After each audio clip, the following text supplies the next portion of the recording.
Hey, welcome to my home. Thank you, Polly. It's so cute and cozy in here. Now I just need an English cuppa. Coming right up.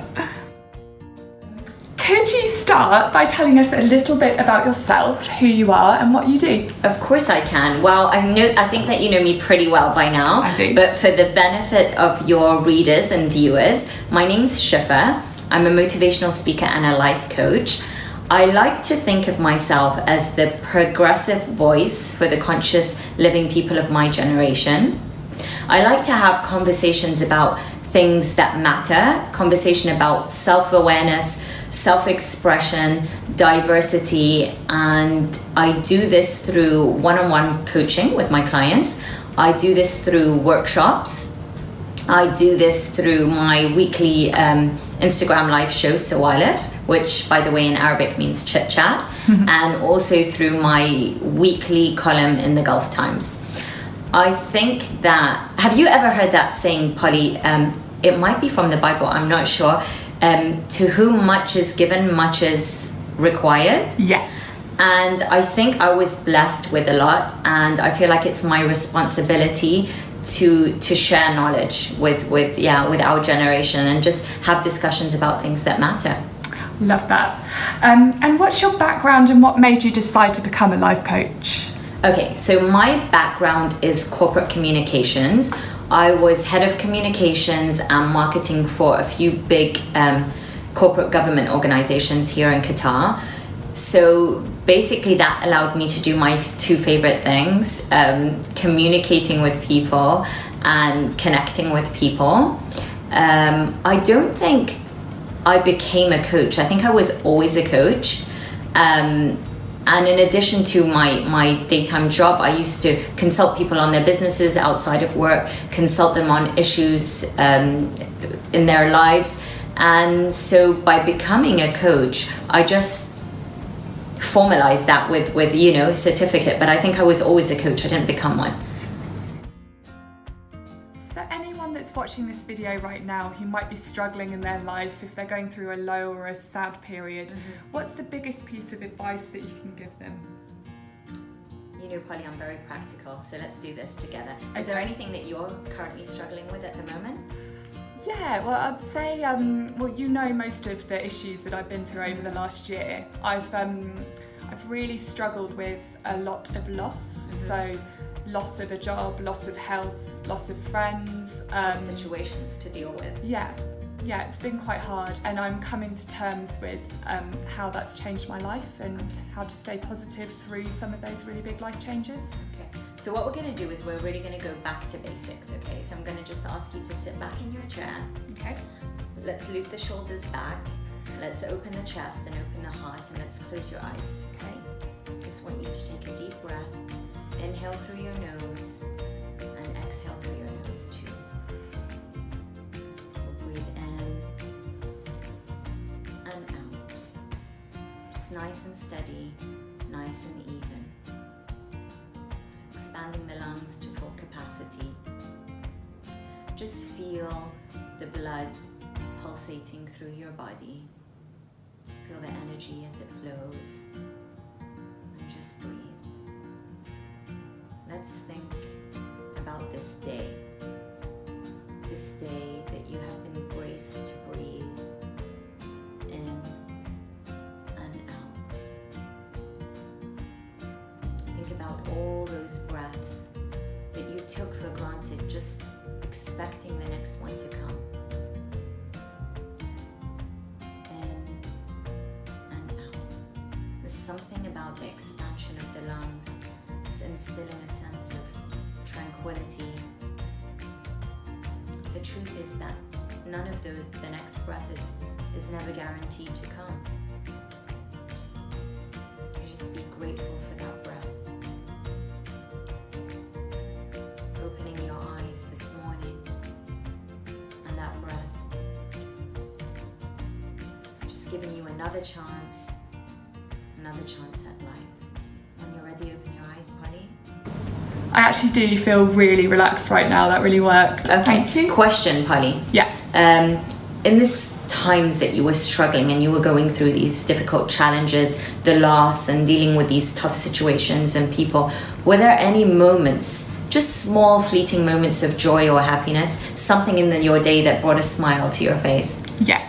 I'm going to say that was your daughter. Yeah, absolutely. Yeah. Every time. So when you have those small moments of joy, they might be short and fleeting, but you can just build on another one and another one. And I think we've discussed this before, that it's when we accumulate all of the things that happened yesterday and we accumulate the anxiety of all the tomorrows, that everything just seems so overwhelming. But if you just go back to the basics of your breath, you really can get through today. You can get through this moment, and you can get through this hour, and you can get through this day, and tomorrow we'll deal with tomorrow. That's such a nice way of looking at it. I think when so much happens to you in your life, it can all accumulate and you almost get lost in your mind with all of this fear and doubt and anxiety, and breaking it down in that way just sounds so simple, the way you say it, but because it is simple. It is simple. Oh, I love it. So next question is, why should someone decide to work with a life coach like you?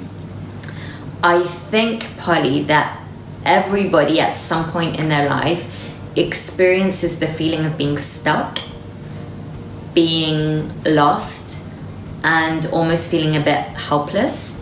I know I did.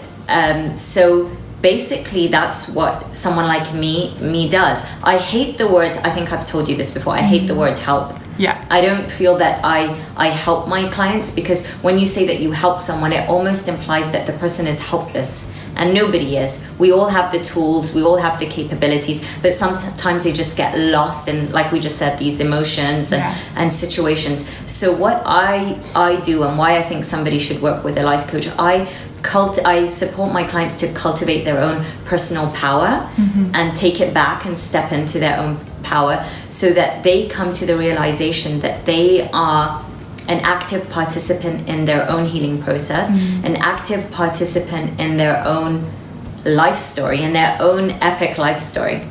Fantastic.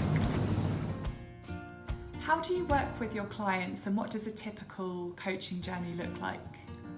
Okay, so the coaching journey starts with me and my clients, Polly, when we get really, really clear about what the client wants to achieve.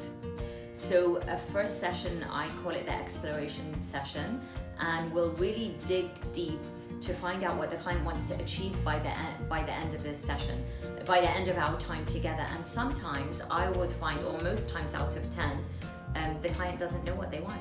So we might spend a whole session just defining your goal. I find in most times that once you find out the what and the why do you want that, you need to be really clear. The how just kind of comes naturally. And I think one of the most important, like the most satisfying part of my work is when the client comes to the realization that it's not just about achieving your goal, it's about the person that you're becoming once you get your goal. Are there any other support services in Qatar that you'd particularly recommend to anyone going through a difficult time? Polly, when you say support, it really depends on what spectrum you're looking at.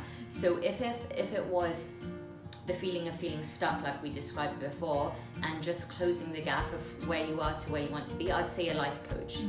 Call me. Or there is quite a lot of life coaches in Doha. But then if it's more towards the spectrum of mental health, then I would say contact the hospital, Hamad Hospital. If it's more on the higher end of the spectrum, domestic violence or something like that, there is a women's shelter in Qatar that people could reach out to. So it just depends where on the spectrum you are. I would start like with a Google search. I would start by asking in your support group, your close circle, if they could advise anyone, but it just depends where you are on the spectrum.